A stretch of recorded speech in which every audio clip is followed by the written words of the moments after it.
આપ જોઈ રહ્યા છો વિચાર ક્રાંતિ ન્યૂઝ। હું વિનોદ ભટ્ટ। આજ રોજ 22મી જૂનના રોજ ખેડા જિલ્લાના 10 તાલુકાઓની ગ્રામ પંચાયતોની સામાન્ય ચૂંટણી યોજાઈ, જેની અંદર નડિયાદ, માતર, ખેડા, મહેમદાવાદ, મૌધા, કઠલાલ, કપડવંજ, ઠાસરા, ગળતેશ્વર અને વસુ તાલુકાની ગ્રામ પંચાયતોનો સમાવેશ થાય છે। આ ચૂંટણીની અંદર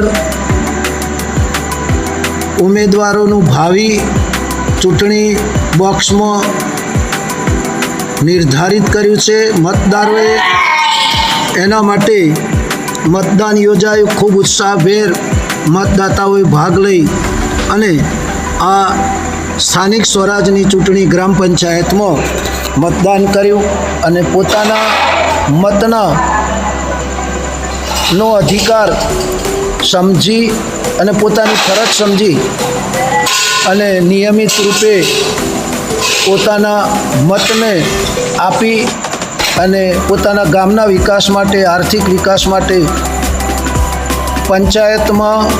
ગામ પંચાયતમાં સુખ સુવિધાઓ, લાઇટ, પાણી, રસ્તા, આરોગ્ય, સ્વચ્છતા, શિક્ષણ, સ્વરોજગાર જેવી અનેક વિકાસલક્ષી પ્રવૃત્તિઓ થાય તેના માટે આ ચૂંટણીનું આયોજન ચૂંટણી પંચ આયોગ દ્વારા કરવામાં આવી રહ્યું છે।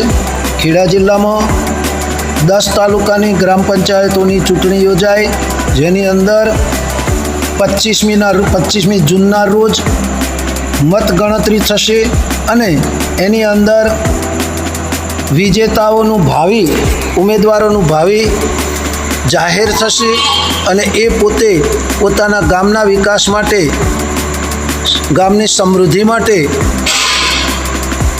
ગામની પ્રગતિ માટે એ પોતે ગામનો જવાબદારીપૂર્વક પંચાયતના એક પ્રમુખ, ગામના પ્રથમ નાગરિક તરીકે એ જવાબદારી નિભાવશે। તો આપણે પણ આપણા મતનો સદુપયોગ કરવો જોઈએ।